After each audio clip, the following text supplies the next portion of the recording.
स्वागत है आप सभी का tech study ITI YouTube channel पर। आईटीआई पास आउट कैंडिडेट्स के लिए एक और गवर्नमेंट जॉब यहां पर आ चुकी है, जो कि निकाली गई Bombay engineering group centre Kirkee की तरफ से। यहां आप देख सकते हैं ये बॉम्बे सेपर्स न्यूज़ एंड अपडेट की ऑफिशियल वेबसाइट है, इसी पे उसको अपडेट किया गया है।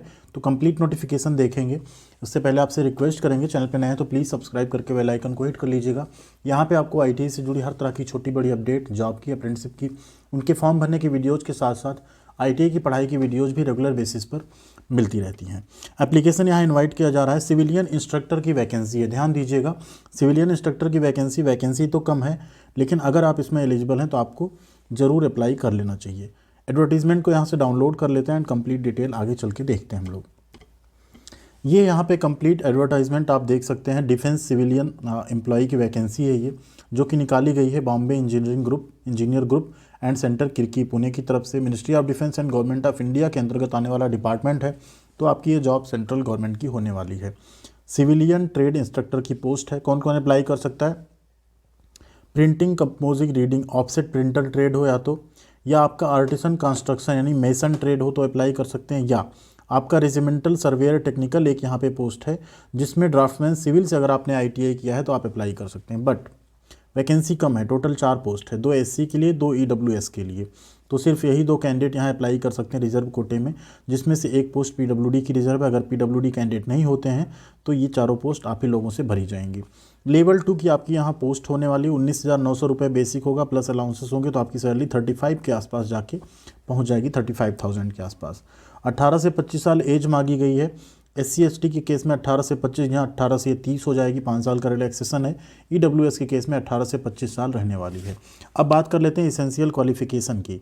तो इसेंशियल क्वालिफिकेशन में आपको मैट्रिकुलेशन एंड 10th पास होना है किसी भी रिकॉग्नाइज्ड बोर्ड से विद ITI, या तो आपने ITI किया हो, या तो आपके पास national certificate of trade and vocational training यानी अप्रेंटिसशिप सर्टिफिकेट हो उस ट्रेड में, यानी 10th प्लस आपने मेसन से या प्रिंटिंग वाले से या DMC से ITI किया हो, या आपने अप्रेंटिसशिप किया हो 10वीं के बाद 2 साल का, तब भी आप इसमें एलिजिबल हैं अप्लाई करने के लिए।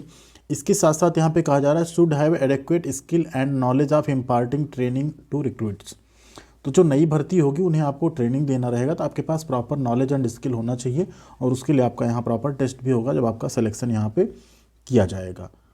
अब इसमें अगर बात करें डॉक्यूमेंट्स क्या क्या रिक्वायर्ड होंगे आपको एप्लीकेशन फॉर्म फिल करने के लिए, तो 10th की मार्कशीट, ITI की marksheet, certificate, Aadhaar card, PAN card, experience certificate अगर अवेलेबल है तो caste certificate for SC candidates, ठीक है, EWS के लिए EWS का सर्टिफिकेट, एंड अगर डिसेबिलिटी है तो उसका 40% का सर्टिफिकेट, अगर आप कहीं जॉब करें तो उसका NOC, ये सारी चीज़ें आपको देनी पड़ेंगी। इसके साथ ही साथ आपको एक सेल्फ एड्रेस, खुद का एड्रेस लिखा हुआ लिफाफा 22 रुपये का पोस्टल स्टाम्प लगा के देना है, क्योंकि उसी पे आपको एडमिट कार्ड जो है सेंड किया जाएगा। एडमिट कार्ड को भी आपको फॉर्म के साथ साथ भर के भेजना है, ठीक है। तो सिर्फ 22 रुपये फ़ीस लगने वाली, बाकी कोई यहाँ पे फीस नहीं है। एंड अब मैंडेटरी नॉलेज क्या क्या देखिए, अगर आप प्रिंटिंग, कंपोजिंग, रीडिंग में हैं तो आपके पास यहाँ ऑफसेट सीट फेड प्रिंटिंग की, डेस्कटॉप पब्लिशिंग की नॉलेज होनी चाहिए, बुक बाइंडिंग की नॉलेज होनी चाहिए। यानी आपके पास अगर एक्सपीरियंस है तो आपको यहाँ पे ज़्यादा प्रेफरेंस दिया जाएगा फ्रेशर कैंडिडेट की बजाय। ITI आपने किया तो ये माना जाता है कि आप स्किल्ड हैं, बट सेमी स्किल्ड हैं, ठीक है। आर्टिसन कंस्ट्रक्शन मेसन में आपके पास नॉलेज होना चाहिए मेसनरी वर्क का, ईंटा गारा जो होता है, कंक्रीट वर्क का, बार बेंडिंग का, टाइल लगाने का, वेल्डिंग को फिनिश करने का, ठीक है, सिविल कंस्ट्रक्शन एक्टिविटी का नॉलेज हो तो आप इसमें अप्लाई कर सकते हैं। RST यानी ड्राफ्टमैन का जो यहाँ पे है, ड्राफ्टमैन सिविल के केस में आपको building construction, drawing, AutoCAD, estimating and costing, field survey, इन सब का, थियोडोलाइट का नॉलेज अगर है तो आप इसमें अप्लाई कर सकते हैं। एज रिलैक्सेशन हम पहले ही आपको बता चुके हैं। यहाँ पे जो एप्लीकेशन अगर ज़्यादा वहाँ प्राप्त होते हैं तो एप्लीकेशन को जो है परसेंटेज जो आपने इसेंशियल क्वालिफिकेशन में प्राप्त किया ITI और उसमें, उसके बेसिस पे रिड्यूस कर दिया जाएगा, क्योंकि वैकेंसी 4 ही है तो हो सकता है एक के खिलाफ 10 अगर बुलाएं तो 40, 50 या 100 कैंडिडेट ही शॉर्टलिस्ट होंगे, उन्हीं को एडमिट कार्ड इशू किया जाएगा रिटन टेस्ट के लिए, ठीक है। अब आपका जो रिटन एग्जामिनेशन होगा उसमें क्लास 10th और ITI के लेवल के क्वेश्चंस होंगे, ठीक है। अलग अलग पोस्ट के अलग अलग क्वेश्चन होंगे। रिटन टेस्ट के बाद आपका एक प्रैक्टिकल टेस्ट भी जो है कराया जाएगा, ठीक है। मीडियम जो होगा इंग्लिश हिंदी दोनों होगा। नंबर ऑफ़ कैंडिडेट जो स्किल टेस्ट या प्रैक्टिकल टेस्ट के लिए बुलाए जाएंगे वो 10 टाइम्स होंगे, यानी 4 पोस्ट के लिए 40 कैंडिडेट यहाँ पे बुलाए जाएंगे, उसके बेसिस पे फिर आपका सिलेक्शन होगा। लास्ट डेट की बात करें 7 जनवरी को नोटिफिकेशन आया, 28 जनवरी यहाँ पे लास्ट डेट आपकी रहने वाली है, क्योंकि 21 दिन का टाइम दिया गया है। तो जल्दी से जल्दी आप सभी को फॉर्म भर के भेजना है। एंड फॉर्म भरने के बाद आपको एक लिफाफा लेना है, उस लिफाफे में आपको लिख देना है application for the post of, जिस पोस्ट के लिए आप कर रहे हों, देन अपनी कैटेगरी आपकी क्या है वो लिख के फिर आपको इसको the commandant Bombay engineer group and centre Kirkee Pune 411003 पे सेंड कर देना है। ठीक है। Place of written test and skill test भी वही आपका होने वाला है, पुणे ही आपको जाना पड़ेगा, कहीं और आपको यहाँ पे मौका नहीं दिया जाएगा।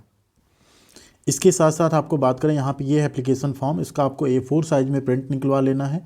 इसको आपको सही तरीके से साफ साफ फिल कर देना है पेन से, सभी कैपिटल लेटर में ही फिल कीजिएगा, रनिंग हैंड में नहीं फिल करना है। एक फ़ोटो अपनी चिपका देनी है। इसके नीचे जब आप आएंगे आप देखेंगे यहाँ पे एक आपको एडमिट कार्ड मिलेगा, इसको भी आपको साथ में फिल करके भेजना है। इसी को अटेस्ट करके वो लोग रिवर्ट कर देंगे लिफाफे में, जो आप लिफाफा भेज रहे हैं यही आपका क्या हो जाएगा, एग्जामिनेशन में शामिल होने के लिए एडमिट कार्ड हो जाएगा। तो इन सबको कैपिटल लेटर में फिल करके इनके साथ अपने सभी जो सपोर्टिंग डॉक्यूमेंट्स हैं उनको लगा के आपको क्या करना है, उस एड्रेस पे भेज देना है। ठीक है। ध्यान रखिएगा सभी डॉक्यूमेंट यहाँ पे सेल्फ अटेस्ट करके आपको लगाने हैं। अगर आप नहीं लगाते हैं तो फिर आपका फॉर्म जो है वो रिजेक्ट हो सकता है। ये सारे डॉक्यूमेंट्स जो आपके लिए रिलेवेंट हैं, इतने डॉक्यूमेंट्स आपको उसमें फ़ोटोकॉपी लगानी होगी। Thank you very much. मिलते हैं अगली अपडेट के साथ अगले वीडियो में। वैकेंसी कम है बट अगर आप एलिजिबल हैं, कोई फ़ीस नहीं है, आपको फॉर्म ज़रूर फिलअप करना चाहिए। कम वैकेंसी में कम कंपटीशन होता है, ध्यान रखिएगा। एंड अगर आप सेलेक्ट हो जाते हैं तो बहुत ही बेहतरीन नौकरी होने वाली है आपके कैरियर के लिए। Thank you.